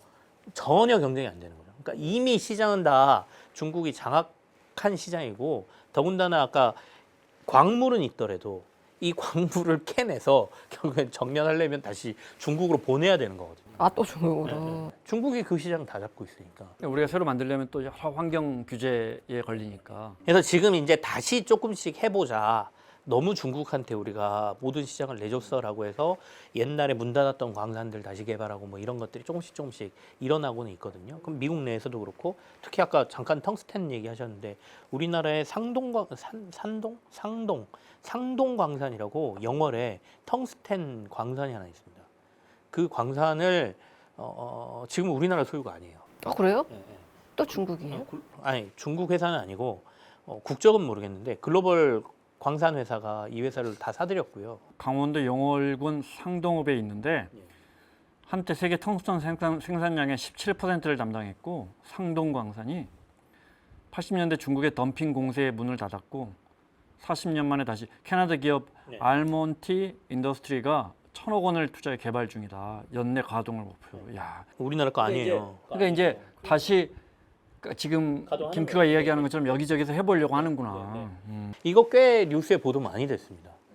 미국 지질조사국에서 나와가지고 우리나라 이 광산을 예, 텅스텐 보유량을 다 조사하고 갔어요. 그리고 겉으로는 얘기 안 하지만 우리나라 정부하고 여기서 얼마나 이걸 생산할 것이며 여기서 텅스텐을 어디로 공급할 것인지에 대해서도 논의하고 그렇습니다. 그러니까 전 세계에서 중국 이외에 텅스텐을 제일 많이 생산할 수 있고 그 보존량이 많다라고 평가되는 광산, 상동 광산. 여기뿐만 아니라, 그러니까 각국마다 근데 사실 무서운 거죠. 미국은 이미 어디에 어떤 금속들이 많은지는 다 자료를 가지고 있다는 거예요. 지질조사국에서. 그리고 여기를 개발할지 아닐지, 돈을 들여야 되는 경제성이 있는지, 안보 차원에서 이걸 해야 된다라고 하면 지금처럼 할 수도 있는 거고, 자국 내는 환경이 파괴되니까 최대한 안 하려고 그럴 테고, 밖에서 구할 수 있으면 이렇게 자본으로 해가지고 구하려고 하겠죠. 그러니까 어쨌든 우리나라는 그 상동광산부터 시작해서 그렇게 돼 있고, 그래서 이 희귀금속은 앞으로도 굉장히 중요한데, 그러니까 이런 식으로 우리도 환경 파괴를 눈 감고 뭔가를 하지 않으면 결국에는 이 시장에서는 중국의 지위가 계속 유지될 수밖에 없는 구조가 만들어져 버렸잖아요. 그러네요. 그래서 우리가 뭐 반도체, 태양광 패널, 2차 전지 뭐 이런 거 만들 때 다 희귀금속 들어가거든요. 드십시오. 괜찮습니다. 그러니까 미국이 중국에다가 AI 반도체 너네 사지 마. 우리 이거 너네 안 줄 거야. 라고 하면 중국은 비웃는 거죠. 바보들, 우리가 이거 안 팔면 너네 그거 자체를 못 만들어 라고 지금 하는 거잖아요. 그러니까 굉장한 전략과 키를 가지고 있는 게 중국이다. 근데 그 상동광산 네. 같은 경우는 그러면 최악인 거 아니에요? 저희가 만들지도 못하는데 환경 파괴도 되는 거예요? 아, 좋은 질문이에요. 질문도 좋아요. 자, 김큐. 결국에는 이게 산업 논리이기 때문에, 그러니까 가게가 문을 닫고 뭐 하는 거 역시도 아까 중국에 우리가 텅스텐 가격에 밀려가지고 문을 닫았다 그랬잖아요. 근데 이제는 가격을 떠나서 이걸 개발할 수밖에 없다라고 하고 캐나다 기업이 투자를 해서 그 지역을 살렸으니까. 근데 우리가 할 수 있는 건 아까 환경 파괴가 덜 되도록 거기에 대한 정부가 규제를 해주는 거, 이게 중요할 것 같고, 그 다음에 사실 영월은 굉장히 반기거든요. 예, 지역 자체가 광산이 문을 닫으면서 다 죽어 있던 곳이 지금 세계적인 회사가 와가지고 1,000억 원을 투자해서 이 광산을 살리겠다고 하니까 사실 거기는 굉장히 반기고 있는 상황이어서. 근데 우리 환경 규제에 맞게 개발해야겠지. 예. 그럼 단가가 올라갈 텐데 그래도 뭐 시장성이 있다. 그걸 감수하고 거기서도 개발한다고 하고 있는 것이고, 그러니까 아쉬운 점은 그 광산 개발권 자체가 전부 해외 기업에 넘어가 있다는 게 조금 아쉽긴 한데, 그러니까 그만큼 이제 미래를 못 봤다고 해야 되나요? 그러니까 이 희귀금속의 중요성을 우리는 몰랐다는 거죠. 그 거대한 개발은 아니라고 봐요. 1,000억 원에 투자했다면 아, 그러네요. 시장성 자체가 아직은 가능성이 낮거나. 우리도 반면에 이렇게 할 수 있는 거죠. 그러니까 광산 기업이나 이런 데 투자를 통해서, 그러니까 이번에 미국하고 뭐 이따가 정상회담 뭐 관련해서 조금 말씀해 주신다고 했는데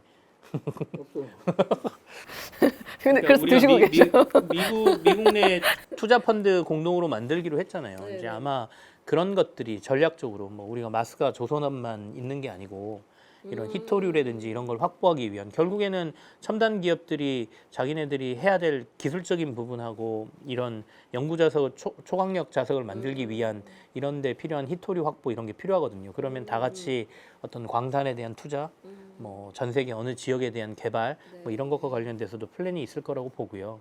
그다음에 또 하나 재밌는 거는 초강력 자석은 또 원천 기술이 일본에 있습니다. 아, 그래요? 일본의 히타치가 처음에 이 초강력 자석을 만들었어요. 그래서 그거는 이미 근데 그 특허권이 다 만료가 돼서 기본적인 초강력 자석을 만드는 거는 아무나 그 이른바 레서피라고 해야 되나요? 그런 건 이제 공개가 돼 있어서 만들 수는 있는데 초강력 자석 중에서도 점점 기술이 개발될 거 아니에요. 초강력 뭐 이런 게 있을 거 아닙니까? 그런 것들은 여전히 일본이 앞서서 하고 있고 고급 더 강력한 것들은 일본이 하고 있고 일반적인 초강력 자석은 지금 중국에서 그걸로 해서 다 만들어서 시장을 지배하고 있는. 여기서 잡아당기면 막 300m 앞에서 막 이렇게 요만한 거 가지고 샥 하나 빡. 영화처럼. 네네. 우와. 사람의 마음도 할 수 있습니까? 그냥 젠지 스테어로 대응하겠습니다. 그러니까 그런 거 보면 일본도 무시할 수 없는 이런 기술 개발과 관련된 것들을 가지고 있는 거죠. 그러니까 결국 우리도 이제 기초과학이나 뭐 이런 데에서 그런 기술들을 한두 개는 가지고 있어줘야 이렇게 한 단계, 두 단계 더 뛰어오를 수 있는. 그러니까 구조상으로 보면 원재료는 중국이, 원천 기술은 일본이, 그 다음에 시장의 파워는 지도는 미국이, 우리는 뭐지? 어쩔 수 없이 한미일 협력이 중요한 시대입니다. 궁금한 거 물어봐. 아니 왜 합의서도 없고 그러니까요. 공동 성명도 못 내고 그랬습니까? 합의서는 나 이제 위성락 실장이라든지 김용범 실장하고 통화를 해보려 했는데 형도 전화를 안 받아요. 네네. 아니, 김용범 실장은 같이 책 쓰자 그러더니 저도 두 분 중에 한 분 연락처는 가지고 있는데 오이 있잖아. 오이. 아까 내가 오이가 들어있다. 우리 멕시코 이야기했잖아요. 네. 미국 사람들이 오이를 자꾸 저는 오이가 아니라 오일로 들립니다. 오일. 네. 아우, 발음을 좀 정확히 해주십시오. 자본시장에 있으니까 미국 저도 그거 사람들이 말씀드리고 먹는 오이에 네, 오이 깜버. 네 오일. 오이의 90%는 수입이에요. 미국이 어디서부터요? 뭐 가까운 주로 데서 어디서 하겠죠? 하겠어요? 중 멕시코에서 멕시코? 80%가 들어와요. 네. 왜냐면 이건 신선식품이니까. 멕시코 지금 25%에다가 트럼프 대통령이 말 안 듣는다고 30% 때려놨거든요. 그러니까 이제 지금 현재 들어오고 있는 오이 가격이 올라가겠죠 이제. 네. 곧 멕시코랑 협상한다 했는데 멕시코도 협상이 잘 안 돼서 90일 중국처럼 90일 유예를 해놨거든. 새우는 안 들어있잖아. 새우도 90%가 미국은 제조업이 10%가 안 되는 나라라 전체 산업에서 차지하는 비중이. 미국은 스스로 만드는 게 없어요. 맞아요. 미국은 플랫폼 말고는 플랫폼 전투기 와인 뭐 허리우드 빼고는 미국 없어. 소비 국가죠. 소비 국가예요. 허리우드. 네. 예전에 라디오 방송 같이 하다가 두 분께서요? 네, 한 3-4명 같이 하다가 네. 발음 가지고 한번 빵 터진 적이 한 번 있었죠. 그때 뭐 예스 뭐였는데? S 뭐 아무튼 뭐 그런 적이 있었어요. 제 발음 가지고 3명이 운이라고 방송에 안 든 적이 있어요. 아마 발음만 조금 좋으셨으면요. 정말 저희가 쫓아갈 수 없는 존재. 방송계 지금은 쫓아가요. 특별 발목 잡으려고 지금 열심히 하고 있습니다. 아니, 아유 무슨 저 새우는 역시 90%를 수입하거든요. 인도가 한 3분의 1 되잖아요. 인도는 50% 맞았잖아요. 그렇죠. 무디 총리가 전화도 안 받아. 무디가 얼마 전에도 상하이 가서 시진핑 만나고 심지어 푸틴하고 3명이서 거기서 사진 찍어. 보라는 듯이. 그렇죠. 그리고 엊그저께 일본에 갔어요. 일본에 갔더니 일본도 지금 백악관에 트럼프 대통령이 화가 많이 나 있잖아요. 그때 또 인도에 한 95조 정도 투자하겠다. 어? 뭐랄까 세게 저항은 못하고 다들 트럼프 대통령을 향해서 살짝 이렇게 약간 우리도 치고빠가지고 지포인데 우리도 엊그저께까지는 세계 세 번째 경제 대국이었는데 뭐 일본이 지금 G4가 됐잖아요. 독일에 밀려가지고 이런 상황이에요. 이제 중요한 건 물가가 올라갈 거 아니에요. 근데 우리가 예상했던 것처럼 이제 11월 블랙 프라이데이부터 미국은 소비가 이제 연말까지 집중되잖아요. 크리스마스 때까지. 이때 이제 소비 굉장히 많이 하는데 이때 월마트의 매대가 얼마나 가격을 올리느냐가 이제 핵심이죠. 이게 많이 못 버틸 만큼 올라가 버리면 이제 트럼프 대통령의 관세 정책은 이제 뿌리부터 흔들리는 거예요. 그럼 트럼프 대통령은 이걸 어떻게 잡을까? 물가를 잡아야지. 퀴즈. 어떻게 잡냐고요? 어떻게 잡아? 꽉 잡아야죠. 정답이에요. 맞어요? 트럼프 대통령은 물가를 어떻게 잡고 있냐? 나 똑똑한가 봐요, 박사님. CPI를 어떻게 잡고 있냐면 때려잡아요. 월마트 전화를 딱 해요. I'll be watching you. 복고 있다. 여러 번 올렸어요. 올리지 마. 이렇게 간단하죠. 월마트는 계속 보도자료를 내요. 수입 물가 너무 올라가지고 우리가 가격 인상을 불가피하게 할 수 하다가 또 한 대 맞고 못 올리고. 근데 이게 가능하겠어요? 안 되지. 아마존 있잖아. 베이조스가 하는. 아마존 허울이라고 했어요. HAUL 허울. 그러니까 타겟 같은 건데 좀 싼 거 파는. 네, 맞아요. 당연히 40달러인가 20달러 이하 물건 팔아. 네. 근데 그리고 당연히 뭐 그러니까 리퍼 제품도 많이 팔죠. 그러니까 이게 뭐 당연히 중국산이 얼마나 많겠어. 다른 나라 멕시코 이런 데서 오는 것도 많고. 당연히 관세 때리면 바로 올라간다고. 바로. 소비재들만 주로 파니까. 이게 베이조스가 몇 달 전에 이게 사람들한테 이제 가격 인상 안 했다고. 네. 우리가 올린 거 아니에요 하려고. 예를 들어 14불짜리가 17달러가 됐다면 3달러는 관세 인상 때문에 오른 것임. 이렇게 쓰려고 했어요. 세다. 쓰려고 했다가 쓴다고 했다가 캐롤라인인가? 우리 저 백악관 대변인 금발에 네네네. 네. 그 마치 드라마에서 나온 것 같은 그 젊은 분. 네, 맞아요. 캐롤라인 이렇게 제프 베이조스 이 사진을 딱 걸고 이런 짓 하지 마라. 바이든 때 물가 그렇게 올랐는데 그렇게 했느냐? 왜 당신 트럼프를 타겟팅하느냐? 이렇게 이제 진영으로 몰아버리는 거지. 근데 베이조스 그 되게 눈치 많이 보는 사람이거든. 눈치 봐야죠. 그 워싱턴 포스트 갖고 있잖아요. 그럼요. 대선할 때도 그 워싱턴 포스트에서 사설 엄청 세게 칼럼 맞아요. 나갔는데 그거 막았잖아요. 지금 생각하면 막은 게 잘했네. 그 나갔으면 아마 문 닫았을지도 몰라. 워싱턴 포스트 트럼프 화나가지고.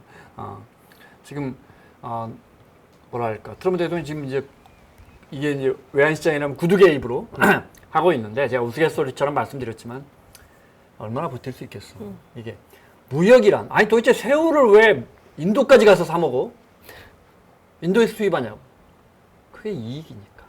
그러면 앞으로 트럼프 대통령이 이렇게 관세를 부과하고 무역 압력을 넣으면 리쇼어링이 되겠죠. 우리 현대차도 들어가잖아. 우리 하이닉스도 들어가고 현대제철도 들어가고 다 들어간다고. 네. 하나오션도 들어가고 들어가면 미국 내 공장이 늘어날 한계가 있겠지. 오일은 새우는 안 되는 거라. 소득 7만 달러는 7만 달러에 맞는 제조업이 있는 거야. 미국이 다시 나이키를 만들고 싶으면 간단해. 소득 3,000불로 내려오면 돼. 베트남이 되면 되는 거야. 그럼 우리가 가서 나이키 공장을 만들어줄 수 있거든. 이게 안 돼. 근데 트럼프 대통령은 일단 90일 유예를 주면서 언제까지 버티냐? 블랙 프라이데이까지 버텨야 돼. 이 물가가. 이게 만약에 블랙 프라이데이 전에 흔들리면 당장 이번 달에 연준이 금리를 한 25bp 정도 내릴 건데 0.25% 정도. 일단 이것부터 흔들려요. 금리를 못 내리면 시중 채권 금리를 못 내려요. 시중 채권 금리가 안 내려가면 이제 이때부터 트럼프 대통령이 생각하는 모든 계획들이 다 흔들려. 이때 이제 젠지 스테어 하면 되는 거죠. 갑자기 그 아까 yes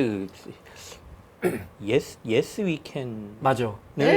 S we can이라고 발음하셔가지고 김은정님께서. 누가 했던 발음이지? yes we can. 진행자가 그렇게 재밌게 하려고 했는데. 그럼 그랬어요. 아니 근데 그러니까 뭐 얘기를 오프닝이었는데 오프닝을 네. 하시면서 yes we can을 하셔야 되는데 그러니까 yes we can이라고 하셨는데 우리가 듣기에는 S we can으로 들은 거죠. 그러니까 옆에 있던 세 사람이 한꺼번에 웃음이 빵 터져버린 거예요. 그 얘기를 듣고. 방송에서 제일 재밌는 게 네. 웃는 게 아니고 웃음 참는 거예요, 출연자가. 그럼요.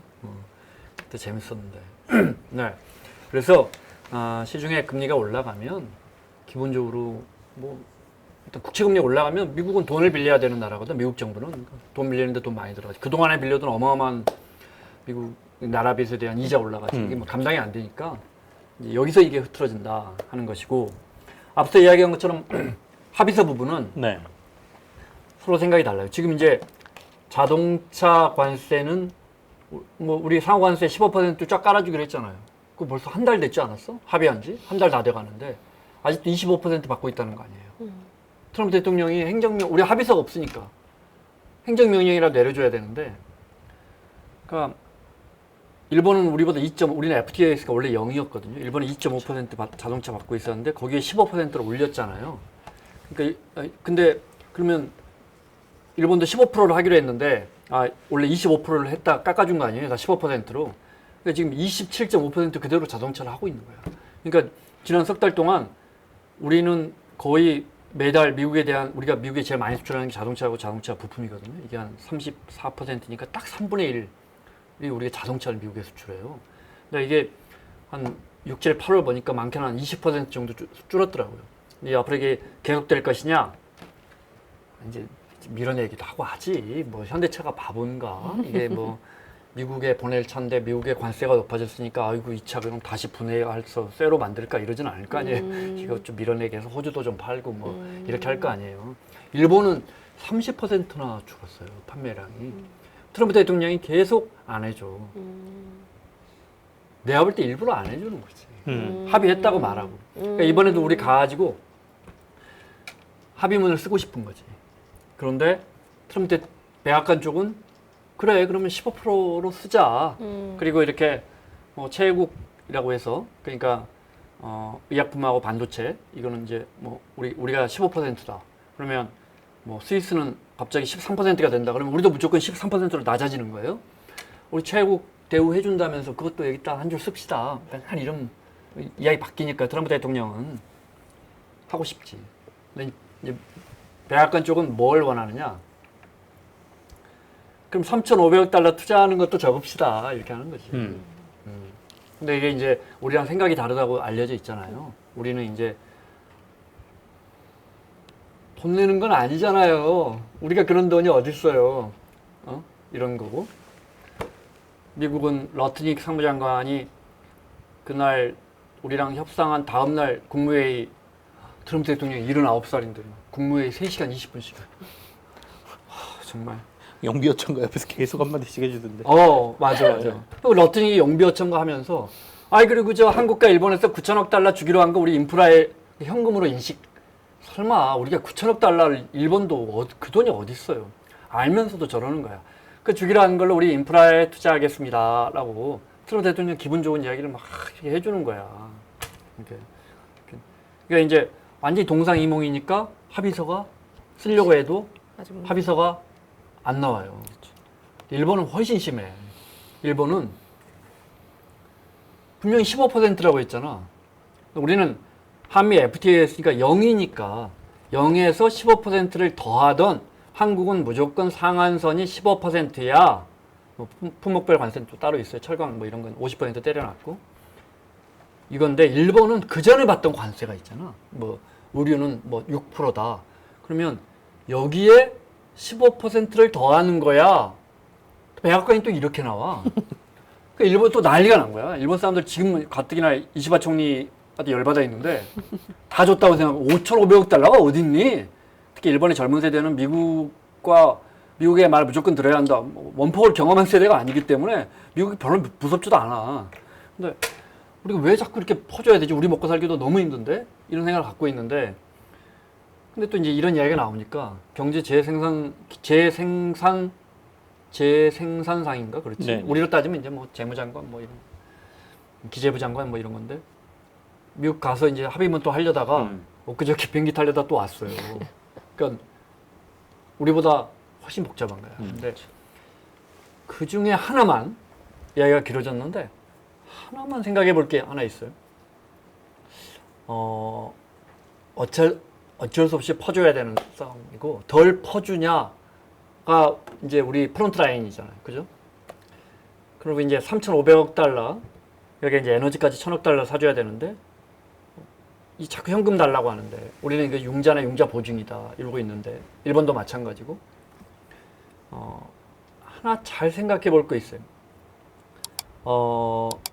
현금 뜯기는 건 어쩔 수 없고 이거 진짜 이거는 깡패들이나 하는 짓인데 현금 뜯겨야 한다면 어느 정도 뜯길 거고 방위비에서 뜯기던 뭐 여기서 뜯기던 그 돈이 그 돈이니까 우리 세금에서 물어줘야 되고 우리 기업들이 가서 이제 선별적으로 투자를 결정할 거예요. 그죠? 우리 정부 공무원, 기재부 공무원이 가서 우리가 여기 인프라 투자에 뭐 2천억 원 하겠습니다. AI 투자, 네, 여기 하는데 우리가 1조 4천억 하게 이럴 수는 없잖아요. 우리 기업들이 참여할 거라고. 우리 기업들이 참여하고 투자한다는 말은 거기 지분을 사거나 어떤 사업에 돈을 낸다는 거고 그 돈은 우리 공적 금융기관에서 빌려준다는 거고 그 공적 금융기관은 자본금을 채워놔야 되니까 그렇잖아. 그 공적 금융기관의 부채 비율이 있으니까 정해놓은 우리 법이 정하고 있는 그 예를 들어 1,000원을 빌려주는데 우리 공적 금융기관에서 뭐 무역보험공사 이런 데서 뭐 200억도 없으면 안 되잖아. 그러니까 자본금 우리가 계속 채워줘야 돼. 몇 조 원을 채워줘야 돼. 세금으로 채워주고 보증해줘야지. 그 돈 떼어 먹으면 그 기업이 손에 투자 잘못 떼어 먹으면 결국 우리 정부가 물어줘야 하는 네. 현금화되는 거지. 그러니까 신중하게 선택해야 한다. 이건 당연한 이야기인데 제가 오늘 드리고 싶은 말씀은 이 생각도 해봐야 돼. 그러니까 전 세계가 WTO 체제가 지나면서 자유경쟁, 자유무역이라는 게 규제가 엄청 심했거든요. 그중에 대표적인 게 보조금이에요. 보조금이요? 보조금. 야, 너 이거 수출하는데 너희 정부가 세액공제 해줬지. 이거 설명해줄까? 보잉하고 유럽이 만드는 에어버스가 있잖아. 에어버스가 지금 점유율 좀 더 높나? 전 세계가 이제 그 양분돼 있잖아요. 여객기 시장이. 네. 그럼 이제 세액공제나 이런저런 해줘요. 그러니까 우리 공장에서 보잉 비행기를 만들면 우리 주에서 만들면 종업원들 임금을 얼마 조금 지원해줄게. 네네. 또는 너희가 이거 세금 내는 거 좀 깎아줄게. 네네. 그럼 그럼 EU가 바로 걸어. WTO에 제소를 내. 보조금! 정부가 도와줬지. 걸어. 20몇 년 동안 이걸로 싸워. 그러면 이제 미국이 막 뒤져요. 프랑스 막 에어버스 가가지고 너희 근로자들도 깎아줬어? 너희 걸렸어? 딱 제소를 딱 해. 그럼 이게 막 10년씩 소송을 해요. 그래서 결과 나온 거 보면 미국 편을 먼저 들어줘. 에어버스가 이 보조금 이거 자유무역 질서 WTO 체제에 맞지 않아. 그러면 이제 무역 보복을 할 수 있게 해주지. 그러면 어떤 항목에 대해서 관세율을 높이거나 아니면 특정 항목을 정해가지고 보복 관세를 때려요. 미국은 어디다 때리느냐? 프랑스 제일 아픈 거 때려요. 와인, 치즈, 뭐 이런 거 때려요. 이거 뭐 한 25% 때려버려요. 이렇게. 근데 다시 원위치로 돌아와서 우리가 미국에 우리 기업이 투자하는데 대놓고 돈을 빌려주거나 돈을 넣어줄 수 있는 기회가 생기는 거야. 그러니까 잘만 투자하면 우리 기업이 나가서 미국 시장에서 돈을 벌 수 있는. 근데 여기서도 또 문제가 생겨. 근데 그 이익의 90%는 우리가 가져갈게요라고 미국이 이야기. 그럼 이게 말이 되나? 네. 우리가 돈을 놓고 그러니까. 그럼 어느 기업에 투자할래? 그걸 이제 우리 김용범 실장은 정책실장은 정상국가라면 이해할 수 없는 말이다라고 표현을 했지만 그냥 뭐 걔 벼룩 씹는다. 옛날 분들이 이런 말 하는데 그렇게 하는 거야. 미국 사람들이 지금. 걔 벼룩 씹듯이 아무 말이나 하지만 마냥 무시할 수는 없잖아요. 어쨌든 이익을 가져올 수도 있으니까 결국적으로 투자 이익은 보장이 되겠지. 우리가 그걸 어떻게 해석하고 있냐면 거기서 이익이 남으면 그걸 가져가지 말고 재투자해라. 미국에. 그럼 그게 또 미국의 이익이니까 이렇게 하지 뭐. 아니 중국도 그렇지는 않잖아. 중국도 현금 빼가는 거 안 좋아하거든. 그쵸. 남겨서. 근데 기본적으로 중국 정부가 우리 기업이 번 돈을 가져가지는 않잖아. 근데 미국 정부가 이제 그렇게까지는 안 할 것이다라는 게 이제 우리 희망 섞인 바람이고. 한 가지 더 생각해 보면 기업의 또 특혜로 볼 수도 있는 거지. 그렇죠. 어떤 기업은 뭐 한다고 우리 세금을 막 지원해주면 그러면 SK나 삼성이나 현대차 지원해주면 롯데나 CJ나 뭐 이런 대우, LG는 왜 안 해줘? 뭐 이런 문제가 생기니까 이런 부분도 생각해 봐야 하는데 제가 오늘 여러분께 드리고 싶은 말씀은 우리가 진짜 어마어마한 GDP의 몇 %야 우리가 그 돈을 미국에 투자를 해야 한다면 이게 너무 많이 뺏기는데 덜 뺏기는 거냐 이것만 생각할 게 아니고 정말 전략적 종목을 잘 선택한다면 우리가 WTO 체제에선 상상할 수 없었던 그런 기업의 선택과 집중을 해서 미국 시장에서 돈을 벌 수도 있다. 제가 너무 지금 뭐 희망회로를 돌려서 설명드리는 것일 수도 있지만 어쨌든 뭐 이게 우리가 지금 이 싸움을 피할 수는 없는 거거든. 그러니까 만약에 할 수 있다면 그런 방법도 있다. 이 이야기를 꼭 드리고 싶어요. 그러면 그게 어떤 업종이면 유리할까? 아니, 그러니까 이제 그것도 이제 미국이 좌판을 딱 깔아줬는데 자기들이 못하는 업종들, AI, 반도체, 에너지 인프라, 뭐 이런 것들이 있어요. 이런 것들을 키우겠다는 거지. 슬그머니 다 중국에 밀리기 시작한 것들을 너희 돈으로, 너희 기술을 우리한테 줘서 우리 산업을 키워주니까 이거는 뭐 명나라 때 와가지고 쌀 가져가고 사람 가져가고 뭐 무기 가져가고 이거하고 똑같은 건데. 그러니까. 우리가 그럼 뭐 우리 팔자가 뭐 뺏기는 팔자고 그때보다는 훨씬 잘 사니까. 네. 지금 아까 그 무디나 뭐 이런 제3세계 글로벌 사우스는 물론이고 뭐 브릭스 플러스도 마찬가지고 심지어 일본마저도 미국을 향해서 대놓고 말을 못하지만 집권 여당은 성명이 되게 세요. 모욕적이다 뭐 이런 말 해요. 우리 같은 민주당이 성명을 내서 트럼프 대통령의 이 같은 언행은 모욕적이다 상상이나 해요. 지금 내가 볼 때 좀 산다는 나라 중에 이렇게 트럼프 대통령을 이렇게 흘겨보지도 못하는 나라는 영국하고 우리밖에 없어. 다른 나라는 좀 흘겨보고 있거나 아니면 그 밑단에 있는 젠지 스테이어를 하고 있거나 좋네. 다른 나라는 젠지 스테이어를 하고 있거나 아니면 정면으로 승부하고 있거나.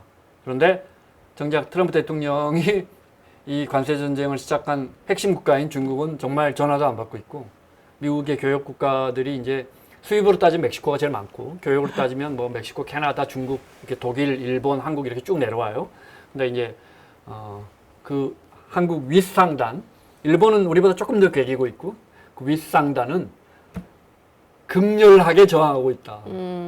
트럼프 대통령과. 다시 말하면 진짜 큰 미국의 무역 적자를 해소할 수 있는 진짜 큰 상대하고는 꼼짝도 안 하니까 그 밑에 반에서 꼭 7등 하는 애 있잖아. 7등. 6등 정도 하는데 집도 좀 이거 은근히 핸드폰을 자주 바꿔. 근데 되게 옛날에 한 70년 전에 우리가 많이 도와줬거든. 많이 컸어. 거기만 그냥 막 때리고 있다. 네. 하지만 기회는 있을 수 있는데 아까 말한 것처럼 우리가 투자해야 한 돈이 3,500억 달러의 약속이 됐기 때문에 그것도 이제 서명 안 하면 다 하는 건 아니고 우리 정책실장, 우리 정부 입장은 그것은 캡이다. 그러니까 한도액이다. 3,500억 달러 아니야. 다 하면 할 수도 있지.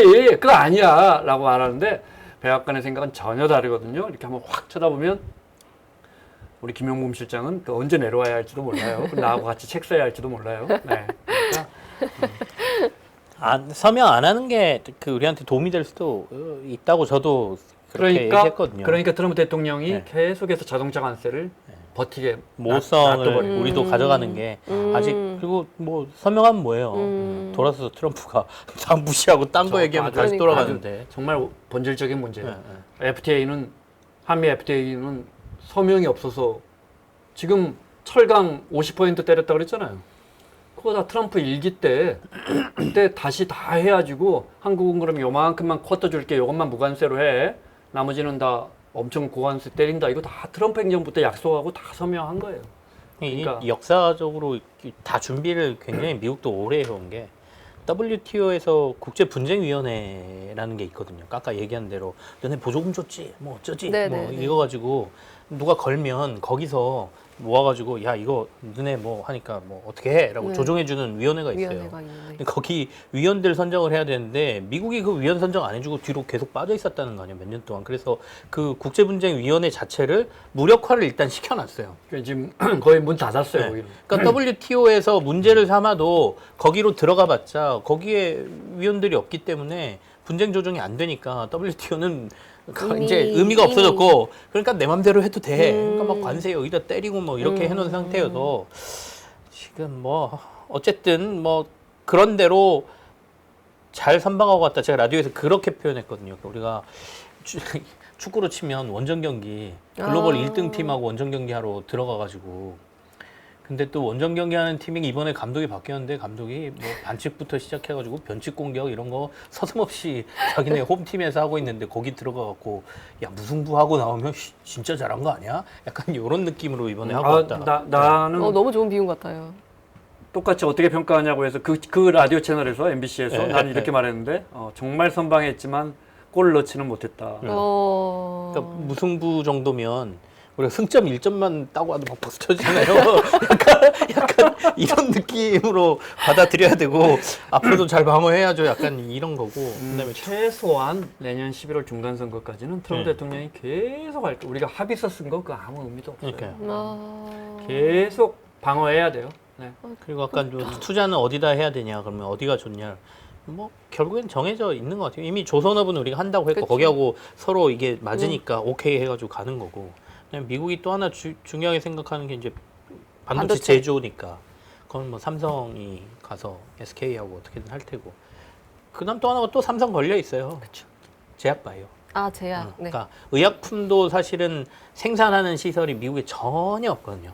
그러니까 정말요? 네, 미국은 이제 그걸 해야 되기 때문에 근데 생산 되게 위탁 생산부터 시작해서 뭐 이런 회사가 것들 거의 대부분 다 중국이 하고 있습니다. 중국하고 우리나라가 삼성이 전 세계에서 중국 다음으로 큰 생산 설비를 가지고 있기 때문에 결국에는 가서 그 위탁 생산 시설 같은 거 이제 하게 되면 미국 시장이 워낙 크기 때문에 나쁘지는 않을 거라고 봅니다. 지금은 말하기 예민하지만 50년, 100년 지나서 우리 후손들은 역사를 평가할 때 우리가 이렇게 과연 미국에 종속돼서 가는 게 맞았을까? 시간이 지나면 선명하게 보이죠. 우리가 그때 병자호란 때 강화도에 갇혀가지고 충성을 계속 할 것이냐, 신흥 세력인 청에게 굽힐 것이냐 가지고 뭐 엄청난 대립을 했듯이. 사실 지금 보면 선명하잖아. 그때 가면 선명해지겠지만, 저는 뭐 그걸 판단하기에는 너무너무 미력한 사람이라 말하기가 무서운데, 전 세계는 다 등을 돌리고 있다. 우리하고 일본, 영국 정도가 따라가고 있다. 네, 그러면 꼭 우리 피디님께서 이거 말씀해달라고 네. 했기 때문에 저도 해야 될 것 같습니다. 좋아요. 이렇게 쑥스러워하세요. 제가 원래 이런 거 잘 못해요. 제발 이렇게 애교도 부리시고 해주세요. 훨씬 더 잘하실 것 같아요. 전 조태꾸할. 네, 그냥 마무리하겠습니다. 네. 그래도